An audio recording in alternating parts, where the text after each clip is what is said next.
Bem-vindos de volta ao Dentro da História. Hoje vamos falar sobre uma personalidade que marcou, com sua figura, com suas ideias políticas, com suas decisões, uma boa parte da segunda metade do século XX, um personagem sul-americano. Uma pessoa que influenciou não só os acontecimentos de seu país, mas também, indiretamente, com suas decisões, ao lado de certas pessoas em sua trajetória pessoal, com a possibilidade de ter repercussões adicionais nos países vizinhos de todo o continente americano, não apenas no subcontinente sul-americano, e de certa forma com reflexos também na Europa, inclusive na Itália. Hoje vamos falar de Juan Domingo Perón, um homem que representou muito para o seu país, a Argentina, mas que, se olharmos bem, ele também foi uma espécie de problema historiográfico, porque Perón foi um dos casos mais complexos e controversos da história política do século XX latino-americano. Muito mais do que um simples líder político, fundador de um movimento, o peronismo, que atravessou as épocas, mudou as linguagens, os programas, continuou exercendo uma influência decisiva sobre a vida política argentina, bem além da morte de seu criador. Aliás, o próprio Perón sempre teve um caráter muito polarizador. Desde os anos 40 e 50, suas ideias políticas foram interpretadas alternadamente como uma degeneração autoritária da democracia liberal, uma forma de populismo de massa, uma resposta original aos limites do capitalismo dependente, uma espécie de bonapartismo moderno ou uma experiência de integração social das classes subalternas. No entanto, essas são todas interpretações acadêmicas, e para realmente entender quem foi Juan Domingo Perón, precisamos mergulhar profundamente em nossa história, como é nosso costume. A primeira grande corrente interpretativa dominante nos anos imediatamente após a queda de Perón foi a liberal e antiperonista. Mas por quê? Por qual motivo? Porque provavelmente Perón havia quebrado os padrões. Segundo a leitura antiperonista, o peronismo teria sido uma espécie de parêntese autoritário e demagógico na história argentina, baseado na manipulação das massas. Os famosos descamisados, ou seja, os sem camisa, no culto da personalidade, como acontecia nas grandes ditaduras e na destruição das instituições republicanas. Nessa perspectiva, Perón foi comparado aos fascismos europeus, embora de uma forma mais atenuada. A partir das décadas de 60 e 70, surgiu uma segunda linha interpretativa, influenciada pela teoria da dependência. Autores como Gino Germani e, posteriormente, Ernesto Laclau interpretaram o peronismo como uma forma de populismo, derivado de uma modernização incompleta, em que as massas urbanas recentemente proletarizadas são integradas politicamente, por meio de um caminho nacional e interclassista. Nessa perspectiva, Perón não seria um simples demagogo, mas sim o produto estrutural das transformações econômicas e principalmente sociais da Argentina do século XX. Depois, há outras correntes de pensamento, a chamada Nacional Popular, que reavaliou a experiência peronista como uma tentativa de construção de um Estado social autônomo capaz de se livrar da subordinação econômica em relação às potências centrais. Mas, para entender realmente quem foi Juan Domingo Perón, como se dizia, é preciso entrar. E então, Perón nasceu em 1895 em uma família de origem modesta do interior, distante daquela oligarquia latifundiária que dominava as grandes fazendas da Pampa, e também dos setores urbanos emergentes. Essa origem social, às vezes contestada, chegou-se até a dizer que Perón teria origens sardas muito distantes, mas, destacada pela historiografia revisionista, contribuiu para a confusão que se instaurou. Perón teve uma atuação intermediária, equidistante, capaz de compreender tanto a cultura da elite daqueles argentinos de origem europeia, que se sentiam muito ingleses, quanto as aspirações das classes populares, as mais pobres. Mas um fato é indiscutível. A formação militar de Juan Domingo Perón moldou de forma definitiva sua visão política. Entrando muito jovem no exército, Perón se formou em uma instituição que na Argentina tinha uma função não só defensiva, mas também política, social e pedagógica. O exército na Argentina se via como garantidor da unidade nacional e como corretivo, como instrumento de intervenção para os vícios da política civil. Essa visão, comum a muitos oficiais latino-americanos daquela época, favoreceu em Perón uma concepção do Estado como ator central da vida econômica e social. Mas, fundamental para Perón foi a estadia na Europa entre 1939 e 1941. Nesse período, Perón observa de perto os regimes autoritários da época, em particular a Itália fascista. A historiografia liberal frequentemente enfatizou esse episódio para sustentar uma suposta, digamos, filiação ideológica. O peronismo e o fascismo. Porém, pesquisas recentes apontam para uma análise mais cautelosa. Perón não importou para a Argentina um modelo ideológico absoluto, mas tirou ideias pragmáticas, principalmente em relação à organização sindical, política social e relação entre Estado e massas.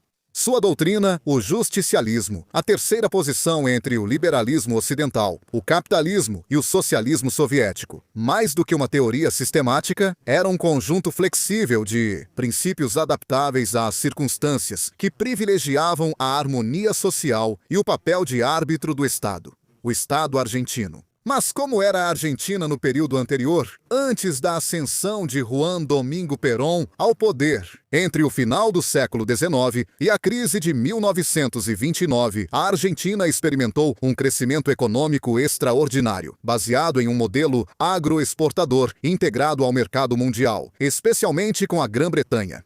Esse modelo favoreceu a formação de uma poderosa oligarquia rural, enquanto o Estado permanecia fraco no aspecto social. O sistema político republicano era caracterizado por uma elevada exclusão social.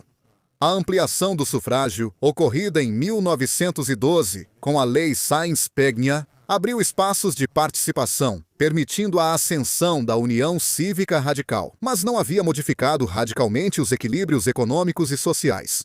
Em resumo, as classes trabalhadoras urbanas, em rápido crescimento devido à industrialização, continuavam fragmentadas e politicamente marginais.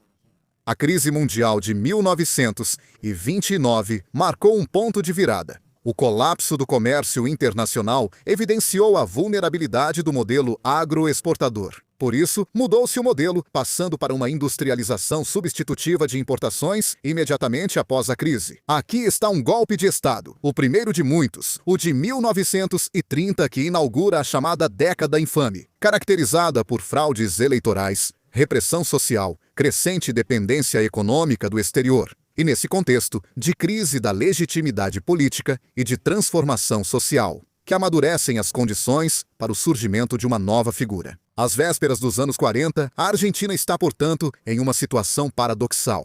É um país relativamente desenvolvido no plano econômico, mas politicamente bloqueado, socialmente dinâmico, mas institucionalmente incapaz de integrar as novas massas urbanas. O exército, que é o tradicional árbitro da política argentina, se apresenta como um dos poucos atores capazes de intervir. Quando Domingo Perón surge justamente nesse espaço, um espaço bem definido. E ele surge, também com um golpe de Estado. É junho de 1943.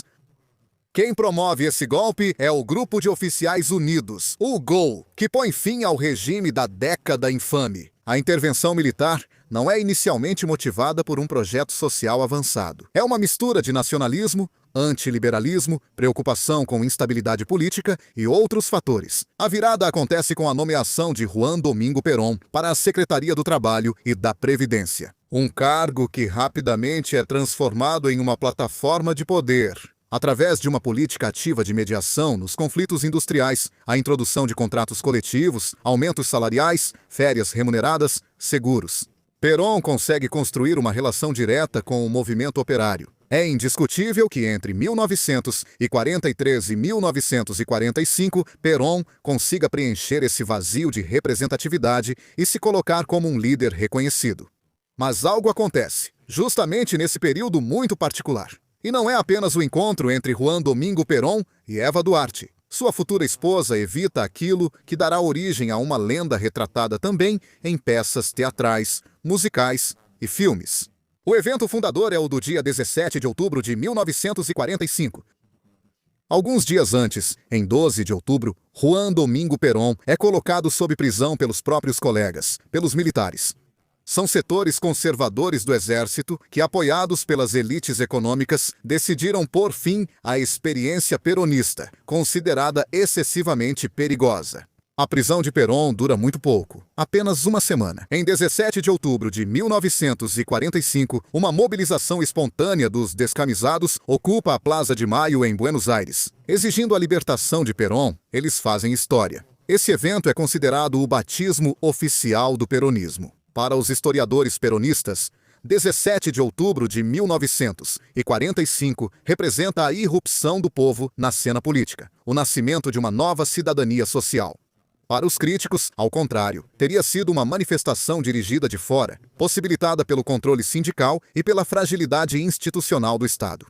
Libertado e de volta à cena política, Perón vence as eleições presidenciais de 1945. Em fevereiro de 1946, ele vence contra uma coalizão extremamente heterogênea. Forças liberais, socialistas, conservadoras, todos contra ele. E mesmo assim ele consegue vencer. Por quê? Porque Perón, em sua campanha eleitoral, reúne as duas visões opostas da Argentina. O fato de que a democracia liberal não funciona e que seja necessário, sim, uma inclusão das classes trabalhadoras, uma reforma social nacional, mas sem cair nos desvios que foram vistos na Europa. À direita ou à esquerda? Surge então a terceira via, o justicialismo, e começa o primeiro governo Perón, que vai de 1946 a 1952.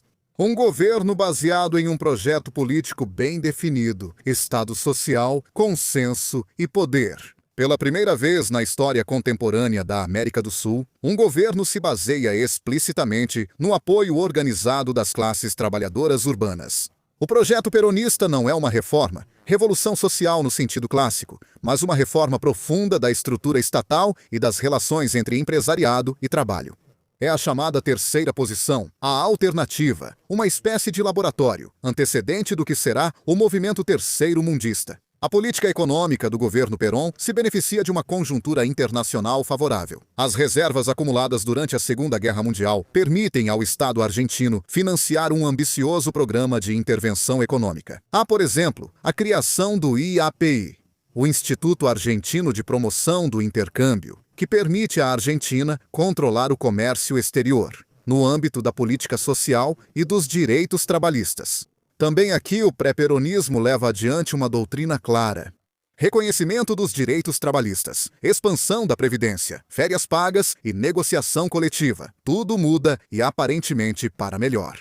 Segundo muitos historiadores, quem influencia as escolhas de Juan Domingo Perón é ela, Eva, que desempenha um papel crucial nesse processo, encarnando uma mediação emocional e simbólica entre o Estado e os setores mais pobres. Evita é muito amada pelos argentinos. Mas é justamente essa figura, tão bela, tão poderosa, tão evocativa, que será, por outro lado, o início do fim do primeiro peronismo. Apesar da consolidação do consenso, apesar das reformas, Eva Duarte de Perón representa de fato um dos aspectos mais emblemáticos e contundentes do peronismo.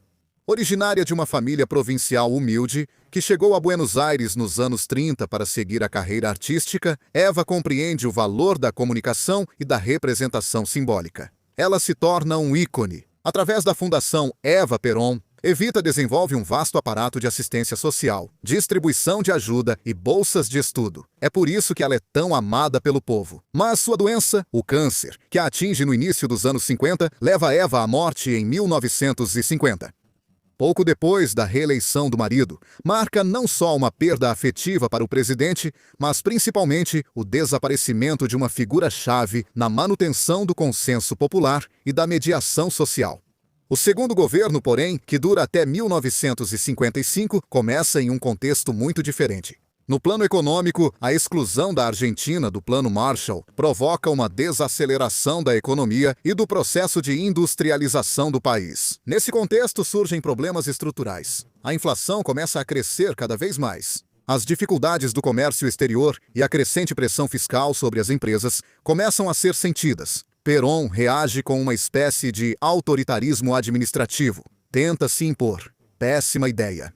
Assim como é uma péssima ideia o conflito com a Igreja Católica. Um conflito que explode em 1955 e que leva o clero a se posicionar contra o peronismo junto com muitos outros opositores. O ano de virada é 1955, que marca o fim do primeiro ciclo peronista com um duplo golpe militar. O primeiro, em junho de 1955, termina mal.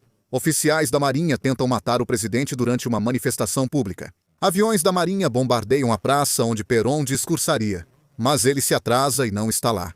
O resultado é um massacre. Alguns meses depois, o que será chamado de Revolução Libertadora realmente acontece. Perón é deposto. Em seu lugar, assume uma primeira junta militar, que toma decisões drásticas. Antes de tudo, o peronismo é completamente banido. A pena de morte também é restaurada para civis. Uma medida que, aliás, permanecerá em vigor até 1984.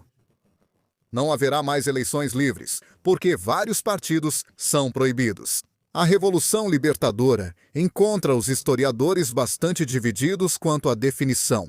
Há alguns, como Túlio Alperin Dong, que descrevem a Revolução Libertadora como um mal necessário, porque, afinal, segundo esses, Perón não era nada além de um caudilho populista, um ditador que concentrava o poder, manipulava o consenso e controlava os sindicatos. Outros historiadores, como Norberto Galasso, destacam o compromisso de Perón com os trabalhadores pobres. Por isso, falam não de uma revolução, mas apenas de um golpe militar. Perón é forçado a ir para o exílio. Ele se muda primeiro para o Paraguai, depois para o Panamá, onde conhece outra figura artística, Isabelita, também ela de boate como Evita, e que também se tornará esposa de Juan Domingo. Do Panamá, segue para a Venezuela, mas lá não há confiança devido a um golpe de Estado.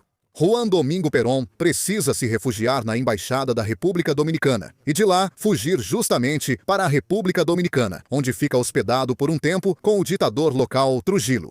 Depois a Espanha, e é na Espanha que Perón passa por uma mudança.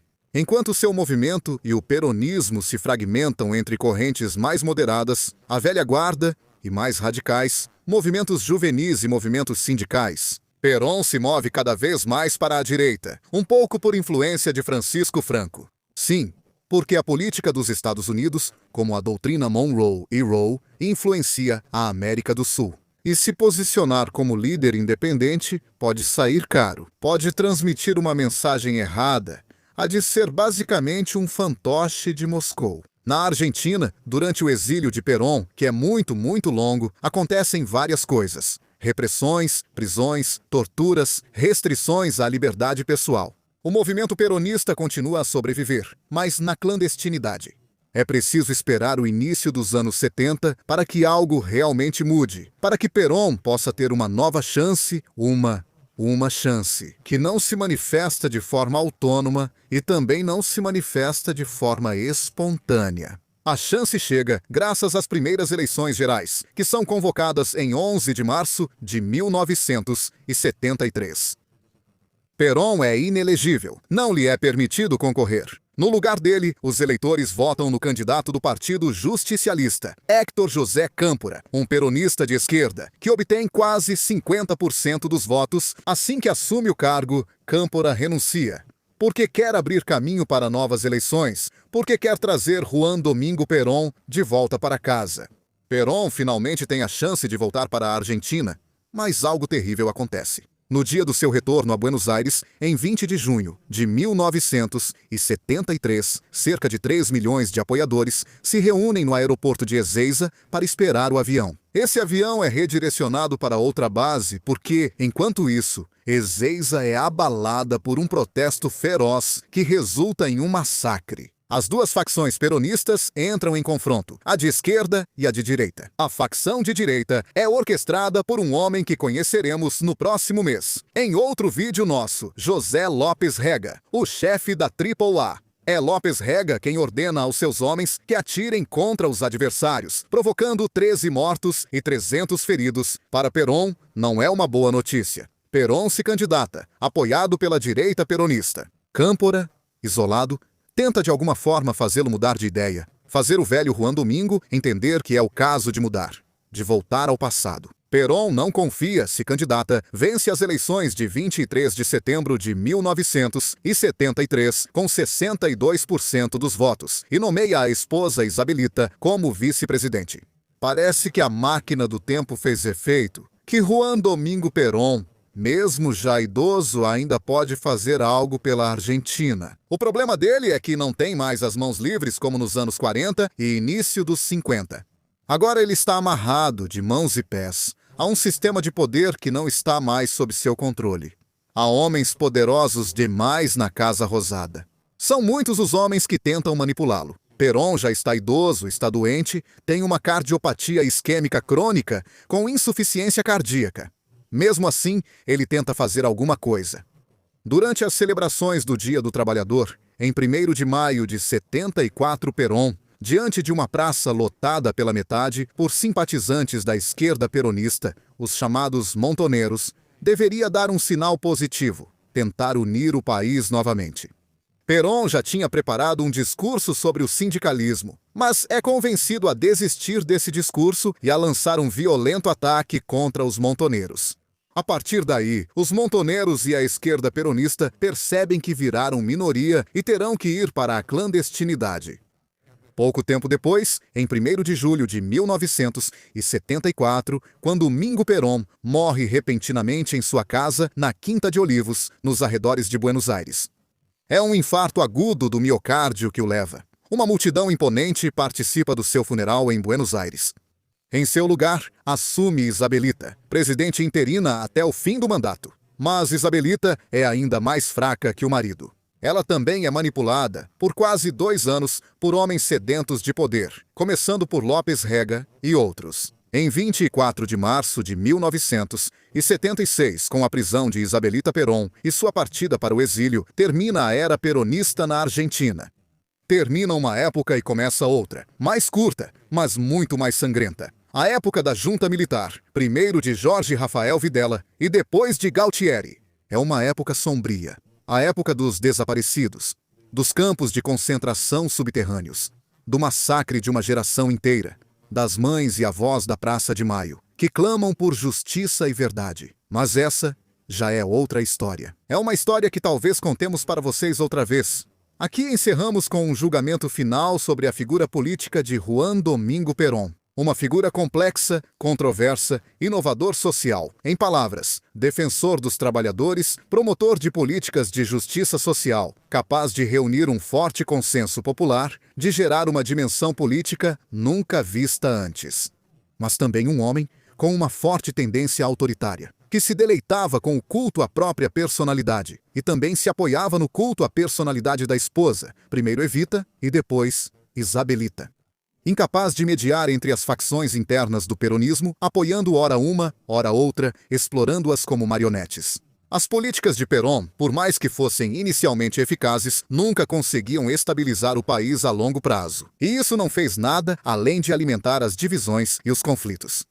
Em resumo, Juan Domingo Perón pode ser considerado um líder carismático e transformador. Seu impacto social foi enorme. Mas sua gestão das tensões internas e da polarização, que ele inicialmente afirmava não querer aplicar, mas que no final acabou fazendo parte de sua própria trajetória política, deixou um legado ambivalente, grande para o povo, que até hoje o lembra com carinho, mesmo com todas as suas contradições. Problema para a estabilidade institucional. Nesse ponto, quase todos os historiadores concordam que Domingos Perón, com sua trajetória, com suas escolhas, com suas estratégias, colocou mais ou menos inconscientemente as bases para a queda de Isabelita e para o nascimento daquela ditadura militar, que ficou conhecida pelas brutalidades e não certamente pela imagem solar, bela, atraente, de uma Argentina que, no pós-guerra, tinha se tornado um porto de chegada. Também para muitos europeus, também para muitos italianos, que buscavam ali uma nova vida, uma vida melhor. À sombra do sol, entre o trigo da pampa e se beneficiando das políticas sociais. Que um caudilho, um demagogo, um presidente, um homem chamado Juan Domingo Perón.